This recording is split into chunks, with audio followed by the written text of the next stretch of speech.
Hi everyone, जय जगन्नाथ। मो मोर YouTube channel Shivang happy world को आपण मानक स्वागत करुच्ची। आपण मैंने सब केमती अच्छा? आई होप कि आपण मैंने समस्ते बहुत भलरे थे। मुझे पूरा मस्त अच्छी। चलतु आज देखा मु घरे किपरि इजी उपाय छोले आ बटर नान तैयारी करुच्ची। फास्ट है तेल छोले बनवा। फास्ट तेल गरम हो सारापर पियाज पकईवा। पियाज पकई सारापर अदा रसुण पेस्ट पकईवा। से भल से कषि गलापर ताको है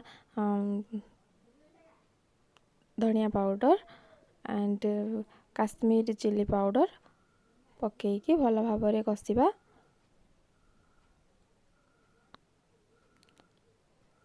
मु तो यही भाव में करे।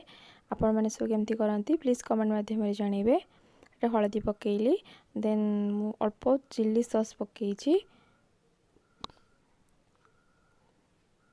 तो टमाटो ऐड करदेली। तो अल्प धनिया पत्र ऐड कर देछि।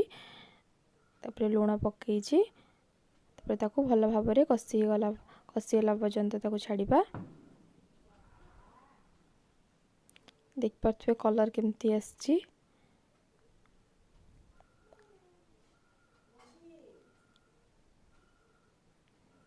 तापर मु छोले को भल भाव में मिसई देछि।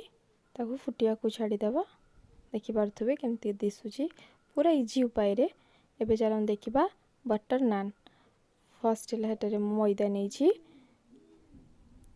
2 कप मापरे मैदा नहीं। अल्प चीनी पकईछि। अल्प खाए जो बेकिंग पाउडर अल्प तेल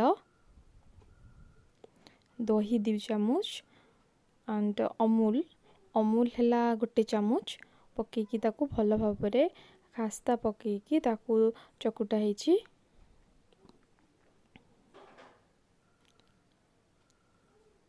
देखि पार्थिबे केमती डोटा तैयारी होइछि पूरा सॉफ्ट।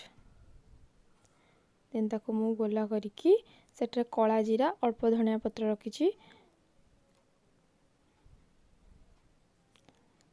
ताको अल्प मैदा देकी मु भल जेमिति आपण शेप दे परिबे। मैदा तो भल से शेप हुएनी। जेमती भी शेप हो शेप देकी बनैबे। मु तो ये टाइप रो बनाए पूरा इजी। तो कला जीरा टिके आ धनिया पत्र टिके पकईची। देखि पार्थिबे एमती मु सबू बेली नीची।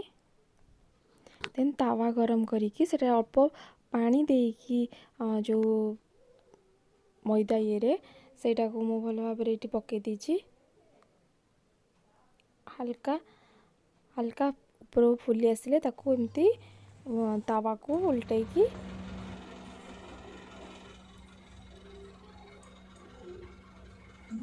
से भल भाव से सेकी हो। देखिए पार्थिबे केमती पानी लगेची बोली सेठी से लागिकी रही।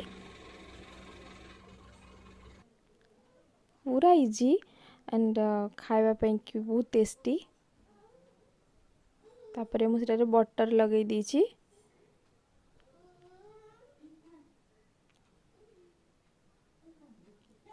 भल भाव में 2 पटे बटर लगी गरम गरम खाइबा पूरा टेस्टी। यही भाव में मु सबू को बनी नीची।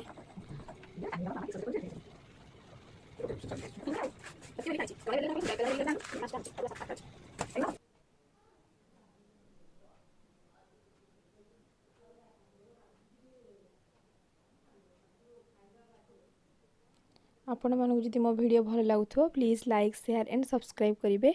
आपण मैंने सब केमती बनाती करे ता कमेंट माध्यम जानइबे।